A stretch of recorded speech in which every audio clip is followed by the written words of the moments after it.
Hey punters, my name's Frank. I'm 27 years old. I live in Gloucester in England and I'm a furry.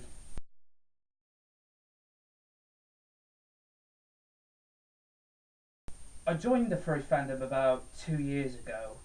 I got interested, this was when my housemates were living with me. Um, One of my housemates' girlfriends really was into this magazine called Bizarre, which was about all weird and wonderful things and all that kind of stuff. And they actually did have pics. This was a couple of years ago. One issue actually had pics from RBW, which was one of the bigger furry conventions in Britain.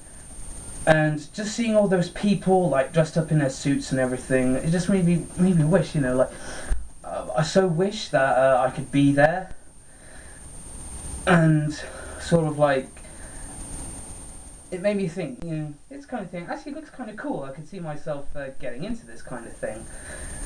And then next month she got another copy of Bizarre magazine, and I was reading the letters page, and there was this one girl who wrote a letter, and she said that wherever she went, anthropomorphic / furry culture seemed to be everywhere, and in the end she just kind of just basically caved in and just went, screw it, I am a furry. And that's basically how I summed it up as well. What I try to do with this video is sort of like give people this kind of my own kind of world view on it. Being furry is just, to me, it seems to be quite a big. It's more of an art community more than anything else. For example, most of people in my circle of friends, my furry friends, they're actually sort of amateur artists. But then again, there are some people who are studying art professionally, and believe me, they can draw better than I can. Basically, to me, being a furry it's just a way to be creative, really, and it's also it's just having a good laugh. You're just going out in public, just sort of like doing kind of all these things and seeing just a smile you get on people's faces. It's all in good fun, really. I do know why furries have such a bad rep ever since that CSI episode came out, and particularly when I first saw that episode of CSI, that's Fear and Loathing from Series 4, I didn't know what to think of it. At first I laughed my head off, I really do. But then again, I started to get really depressed and distressed, really, that so many people they treated it like a documentary. Sort of like, this is the fandom, this is what you people get up to, these are what these people do. It's yeah, and that didn't really get across the image we kind of hoped. I'll say this about the furry fandom though, we're obsessed with image. We try to like disprove that kind of thing, that we're not all like that. And those kind of people that you saw in CSI, that whole thing, we go to cons, we dress up, it's this, what was it? This yiffing thing? I'm sad to say, yes, there are people like that in the fandom, but they are only in a minority. A majority of us don't do things like that. We don't go to like conventions to get laid. Hell, most of us go to bars to get laid, or chat roulette. But the point I'm trying to get across is, we're not all animal costume wearing sex maniacs. We don't indulge in bestiality. We don't dress up like animals and basically fuck like animals. That's not what the fandom is all about. Basically, as I said, it's about being creative. It's mainly a big kind of like artist community. We have all kinds of things. There's graphic artists, there's performance artists, suit makers, that kind of thing, tailors, etc., etc. Well, I will say this ever since I became a furry. I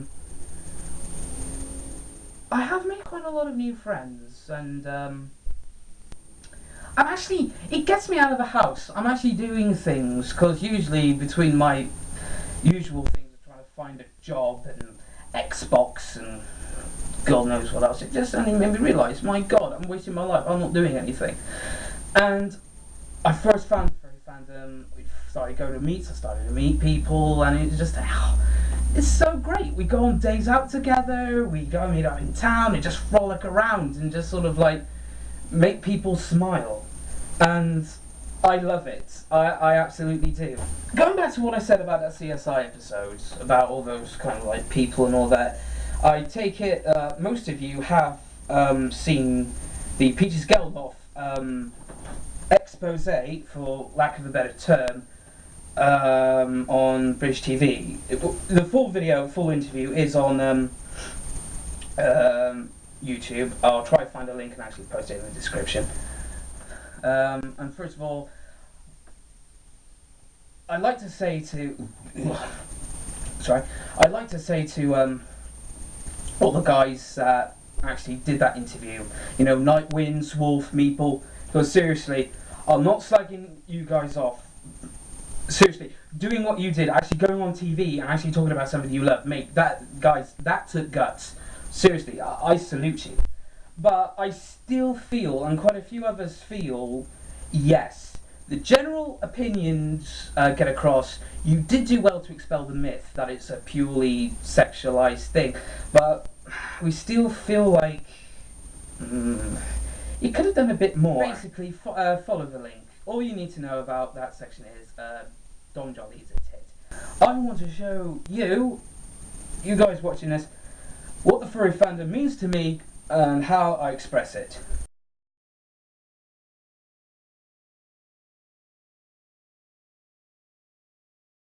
Right, okay.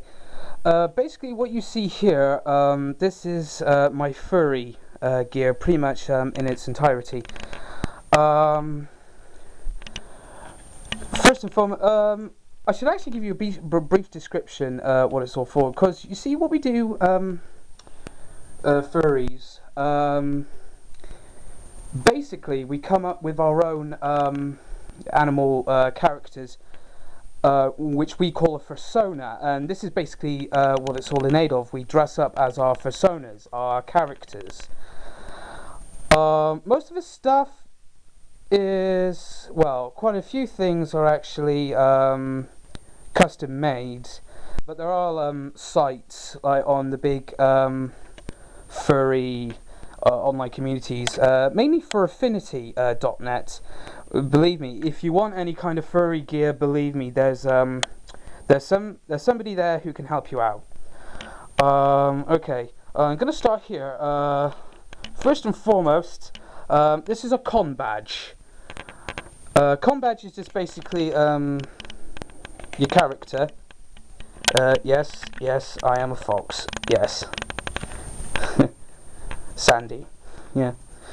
Well, everybody says when you come up, trying to think up of a character, try to come up with something unique. But the only unique thing I could come out was, sod it, you know, like, I'm ginger, my persona is going to be ginger too. My reason was pretty much my reasoning. Yep, con badge. Lanyard to go on it. Well, the first lanyard I ever got was at this nice little place called Chris's Shed. It was in Stroud, actually. But after a recent trip to Alton Towers, I got myself a new one. Yeah. Anyway, that's the con badge. Second, the collar. Now, collars, they're sort of well, actually, to tell the truth, I don't know what the collar symbolises. I think it's supposed to symbolise something about, you know, this is kind of like the more playful animal size and sort of like how we've all been a metaphor for how we're all domesticated, or something like that. I don't know, I'm not a philosopher. Collars, you can get custom collars. There are a few people, as I said, on For Affinity can help you out with that. But just go down a pet shop and just get yourself one. This one I got from Gloucester Eastgate Market. And I still remember the day I got it. The bloke at the stall, he actually asked me, do you want a lead to go with that? And I just went, nah, leads aren't my style. And also the good thing about collars, you can add like personal things and trinkets like I've done. Next up is my foxtail and my ears. These I actually had to get custom made from America. Only $26, which believe me is a flipping bargain, which was about 15 quid. These take about up to 6 weeks to 2 months to actually make. Again, it depends really on what you personally want. I just went for the bog standard like tail. Secondly, my makeup kit. There's a reason why I have this. It's just if it's a really big meet, like what the Gloucester Firs did for the festival. It's kind of like for special occasions, and I'll give you a demonstration on the face paint later on. But anyway, that's all my gear, basically. Right now, I'd like a partial suit. I really would, but it's just a case of actually finding the money more than anything else, because I have spoken to a few people, got a few recommendations, and there's actually somebody who lives quite locally who'll give me a good deal as well. But one step at a time.